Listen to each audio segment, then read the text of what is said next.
Dear students, you are welcome to my online teaching classes. I am Shishpal Chauhan, and today I have brought a video for the students of class 12. In this video, I shall guide you on your summer vacation homework, that is project work given to you, and you are watching summer vacation homework June 2023 for the students of class 12. Note is given in the beginning. The students are advised to make a single file containing lined papers or ruled paper to write on them their reports made in their surveys mentioned below. No class note work should be used for this task. Students को ये कहा गया है कि वो एक single file बनाएंगे। 3 project work हैं तो 3 फाइल मत बनाइए, एक ही फाइल में तीनों प्रोजेक्ट को आप लगा सकते हैं। It will be cheaper for you. आप उसमें लाइंड पेपर लगाइए। लाइंड पेपर आपको मिल जाते हैं, कलर्ड भी होते हैं, थोड़े अच्छे क्वालिटी के होते हैं वो, और आप उनमें अपने सर्वे की रिपोर्ट्स लिखेंगे और जो क्लास नोटबुक है आपको वो यूज नहीं करनी है। You are not advise to use your class notebook. Okay, let's go ahead. Part 1 project works. Flamingo chapter 1, the last lesson. आप जानते हैं कि this is your first lesson and one project has been given based on this lesson. Activity 1 is make a study from your friends of your village or city or by any other means and find out how many students usually bunk from school. आमतौर पे कुछ आपको एक study करनी है, सर्वे करना है अपने गांव में या फिर सिटी में, शहर में, या फिर किसी और माध्यम से कि स्टूडेंट्स अपने स्कूल से क्यों बंक करते हैं और कैसे करते हैं, क्या क्या अपने मेथड्स अपनाते हैं वो बंक करने के लिए। Ask them about the reasons why they stay away from there schools. आपको कारण भी पूछने हैं कि वे बच्चे स्कूल से दूर क्यों रहते हैं। आप अपने शहर में, अपने लोकेलिटी में जो स्कूल गोइंग चिल्ड्रन हैं, बड़े बच्चे हैं, 11 9 से लेके 12 तक, आमतौर पे वो बंक करते हैं। इवन मिडिल सेक्शन के भी स्टूडेंट्स बंक करते हैं स्कूल से। तो उनसे पूछना है कि क्या बातें हैं जिनकी वजह से आप बंक करते हो, स्कूल में नहीं जाते। There may be several reasons that you may keep in your mind. आपको यहाँ हिंट दिए जा रहे हैं कि ये आमतौर पे कारण हो सकते हैं, आपको ये माइंड में रखना जब आप रिपोर्ट तैयार करोगे या प्रोजेक्ट वर्क तैयार करोगे। They may not feel motivated in their learning. एक कारण ये हो सकता है कि कुछ बच्चे लर्निंग क्लास अटेंड करते हैं तो सुनने में मोटिवेटेड नहीं होते। जो कुछ पढ़ाया जा रहा है, they do not feel interested in that, उसमें दिलचस्पी नहीं होती, whatever is taught to them. They may be more interested in the outside world, और वो बाहर की दुनिया में अधिक दिलचस्पी रखते हैं, उनका फोकस बाहर की दुनिया में अधिक होता है। कुछ इस तरह के बच्चे होते हैं। They may not have thought about any aim or target to achieve in life. शायद उन्होंने, और ये भी कारण हो सकता है कि उन बच्चों ने अपना कोई लक्ष्य नहीं बनाया, कोई टारगेट, कोई एम ऑफ लाइफ जैसे होता है, करियर मेकिंग एम होते हैं, वो नहीं बनाया अब तक। शायद इस वजह से उसे पढ़ाई में दिलचस्पी नहीं है। They may be influenced by their friends who usually keep on misguiding others to derive fun out of their activities. ये भी कारण हो सकता है कि कुछ स्टूडेंट्स ऐसे होते हैं, उनके फ्रेंड्स होते हैं जो कुछ बच्चों को गलत गाइड करते हैं, गलत सलाह देते रहते हैं और उनसे गलत एक्टिविटीज करा के खुश होते हैं, उसमें से फन निकालते हैं, फन डिराइव करते हैं। Then they feel happy when such bad activities are done by some students. First of all, they incite them to do some bad activity. After that, they get happiness out of that. So there may be other reasons when you talk to other students. जब आप दूसरे विद्यार्थियों से बात करोगे who bunk off their schools, तो कई कारण सामने आ सकते हैं। स्टूडेंट्स में bunk due to the harshness of the teachers punishment due to the fear of punishment also, ये भी कारण हो सकते हैं। और आपको लगभग 150 या 200 तक के बीच में, 150 टू 200 आपको रिपोर्ट तैयार करनी है। आपको फॉर्मेट दिया जा रहा है, you are given a format ये हो सकता है पेज 1 आप ऐसे बनाइए, और you can do innovations in your project work also. आप अपने इनोवेशंस कर सकते हो। जैसे पहला पेज है तो उस पर लिखिए प्रोजेक्ट वर्क, ये अच्छा सजा के लिख सकते हैं बड़ा बड़ा करके। Topic why students bunk of schools, right, ये टाइटल आ गया। सब्जेक्ट इंग्लिश लिटरेचर, और submitted to name of the teacher by the name of the students who is submitting the project work to the teacher. Date of submission, यहाँ date आएगी। पहला page तो ये होगा। सेकंड पेज में आप acknowledgements करेंगे अपनी, जिन जिन लोगों ने इस प्रोजेक्ट वर्क को कंप्लीट करने में हेल्प की है। You will recognize their service, you can thank them, you will feel you will express your gratitude towards them। जैसे ये लाइन है, ये सैंपल है आपके लिए, आप इसको चेंज भी कर सकते हैं। you can change the contents।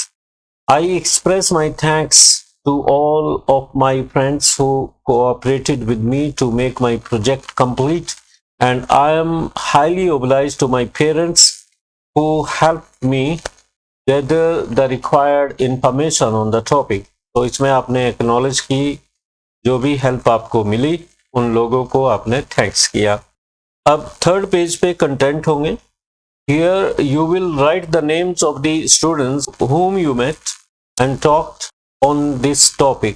इस टॉपिक पे जिन जिन लोगों से आप मिले उनके नाम लिख सकते हैं। कंटेंट में आप कुछ और भी लिख सकते हो। This particular boy, this particular person has given you these ideas.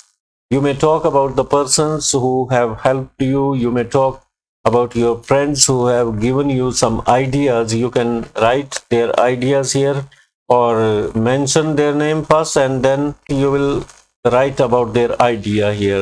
So these are contents। Page number 4, on this page you will write about the input you got from people you met। जिन लोगों ने आपको input दी, जो भी बात कही, जैसे पे ये नंबर 1 इनपुट ये मान लो रोहित की है, रोहित ने आपको ये बताया, थोड़ा सा उसके बारे में 3-4 सेंटेंसेस में आप लिख सकते हैं। पेज नंबर 4 से कंटिन्यू करना है, नंबरिंग डाल के, नाम लिख के, और उसके कंटेंट को डिस्क्राइब कर सकते हो। आप थोड़ा डिटेल में जा सकते हो।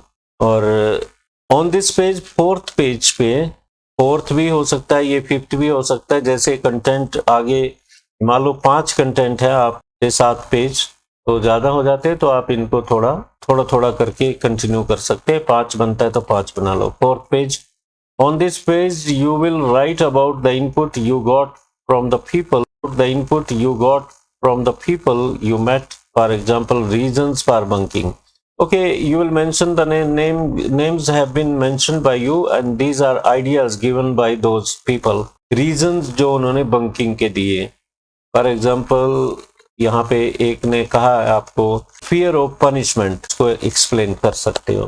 Page number 5, on this page you will write about the consequences the students have to face if they continue bunking of their classes।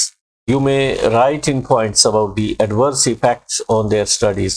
आप consequences, जो bad results हैं bunking के, वो लिख सकते हैं कि किस तरह से बच्चे जब बंक करते हैं तो वो अपनी क्लास, जो टीचिंग लर्निंग प्रोसेस है, उससे दूर हो जाते हैं और उनके लेसन्स मिस हो जाते हैं। तो उनके बारे में आपको यहाँ पे consequences लिखने। फेल भी हो सकते हैं, अपने करियर नहीं बिल्डअप कर सकते, कुछ भी आपको लगता है आप इसमें अपने माइंड से लिखना है। Page number 6, on this page you will right A report on your project. जो भी आपने ऊपर लिखे, रीजंस लिखे, उसके बारे में सारों की एक रिपोर्ट बना देनी है। 2 पैराग्राफ बना सकते हैं, 3 बना सकते हैं रिपोर्ट में, क्योंकि आपको 150 to 200 वर्ड्स में रिपोर्ट तैयार करनी है। आप अपने आइडियाज, जो भी आइडियाज मिले, you will right in your own language, अपनी लैंग्वेज में आपको तैयार करनी है। तो ये एक प्रोजेक्ट वर्क के बारे में बताया। फॉर्मेट आप यही रख सकते हैं and you can make a minor change in the format of this project according to your knowledge, या जो आप इधर उधर से पता करते हो उसके अनुसार फॉर्मेट वही रखना है। सिर्फ मैं आपको समझा रहा हूँ सेकंड एक्टिविटी क्या है।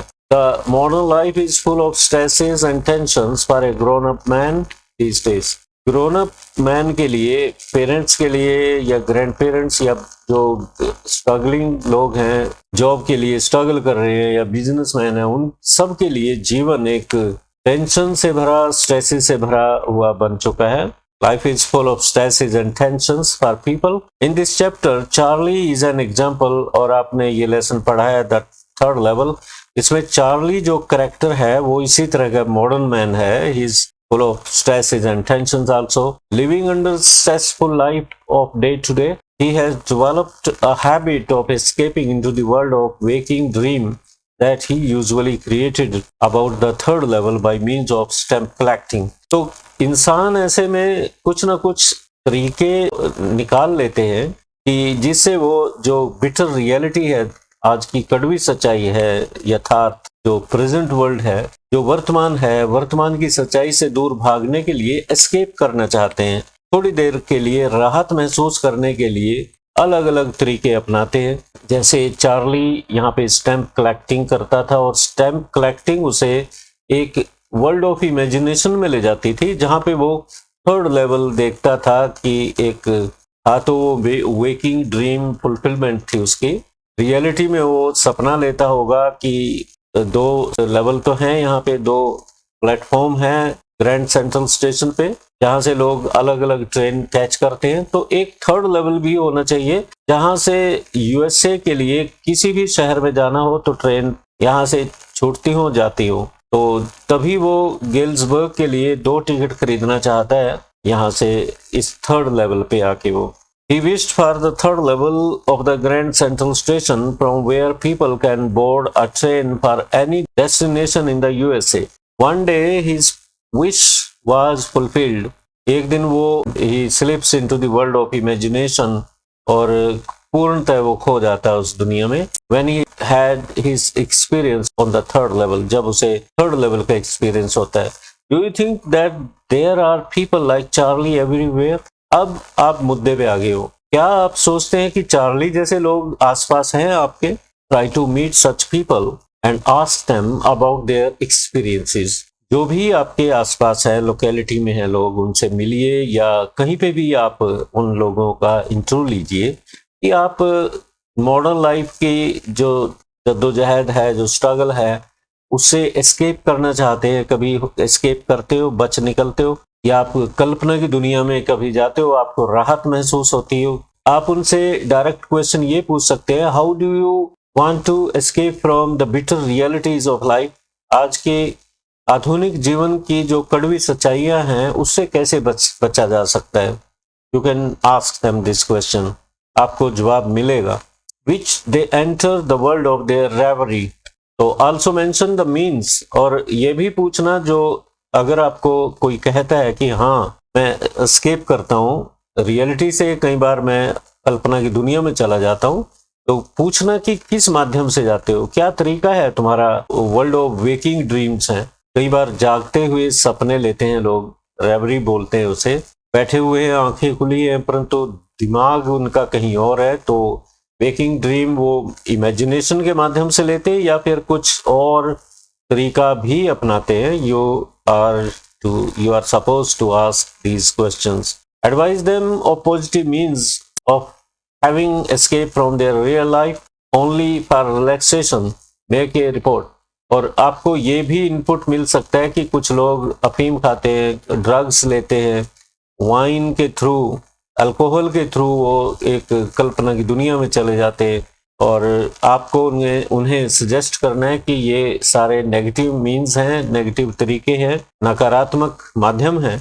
आप पॉजिटिव मीन्स के द्वारा भी रियल लाइफ से रिलैक्स कर सकते हो, रिलैक्सेशन ले सकते हो। आपने चैप्टर में पढ़ा है और ये लॉन्ग क्वेश्चन भी आपको इम्पोर्टेंट बनेगा। Make a report in about 150 कर लेना वर्ड्स, 150 to 200 वर्ड्स में आपको रिपोर्ट तैयार करनी है, उसी फॉर्मेट के माध्यम से करना जो मैंने आपको बताया।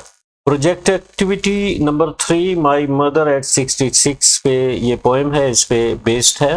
Right about your grand mother, आप अपनी ग्रैंड मदर के बारे में लिखिए, और मैटरनल ग्रैंड मदर, दादी अम्मा या नानी जी के बारे में लिखिए आप, in about 150 words. Write about her age, physical structure, age हो चुकी है, and how you care about her. आप 2-3 पॉइंट्स पे उनकी, जैसे बायो स्केच होती है, बायो स्केच टाइप उनकी लिखिए। आप उनकी एज के बारे में लिखिए, कैसी दिखती हैं, स्ट्रक्चर कैसा है, हाइट कितनी है, उम्र कितनी है, और क्या क्या हॉबीज हैं, किस तरह से वो पॉजिटिव एटीट्यूड है उनका लाइफ के प्रति, और आप कैसे प्रभाव करते हैं, उनकी चिंता कैसे करते हो, वो कितनी चिंता करती है अपने ग्रैंडसन्स ग्रैंड डॉटर्स की। ये सारी बातें अपनी दादी अम्मा के बारे में लिखिए 150 to 200 वर्ड्स में। पार्ट 2 आपका लर्निंग और अंडरस्टैंडिंग का है। Revise, understand and learn all the questions and answers of the lessons covered so far from both the books. Flamingo और विस्टास के जो लेसन आपको अब तक करवाए जा चुके हैं, वो उनमें से आप क्वेश्चन आंसर्स अच्छे से तैयार करिए, ताकि आते हुए एकदम टेस्ट होगा आपका जुलाई में, तो आप उसके लिए प्रिपेयर हों। मेनली लेसन्स हैं the last lesson, poem my mother eight 66, the third level, lost suffering, और भी आपके स्कूल डिफरेंट हो सकते हैं, तो अपना हो सकता है आपके 3-3 लेसन हो या 2-2 लेसन हो, द लास्ट लेसन और ये इधर लॉस्ट सफरिंग होगी। पोएम आपकी 2 हो सकती है, माई मदर एट 66 और कीपिंग क्वाइट हो सकती है द थर्ड लेवल, और द टाइगर किंग हो सकता है। तो जैसे भी आपका सिलेबस है, you prepare them by learning their question answers. Go through all the main passages for comprehension from the last lesson, lost suffering, third level and my mother at 66, क्योंकि आपको comprehension questions भी आते हैं, और दोनों books के आते हैं, विस्टास के भी आते हैं। हरियाणा बोर्ड में विस्टास का comprehension पैसेज नहीं आता, सिर्फ फ्लैमिंगो का आता है, परंतु सीबीएसई में दोनों के आते हैं, विस्टास के भी और फ्लैमिंगो के भी, इवन पोइट्री का भी आता है। तो आप 3 पैसेज ये तैयार करने, आपके जो भी मार्किंग स्कीम है उसके लिए आप ये तैयारी करके आना है। तो this is all about the project work. I hope you will be benefited from this video. आपको गाइडेंस मिली होगी इस वीडियो से, and you will appreciate and keep on watching, liking and sharing my videos with your friends, and do not forget to subscribe to my channel. Thank you very much.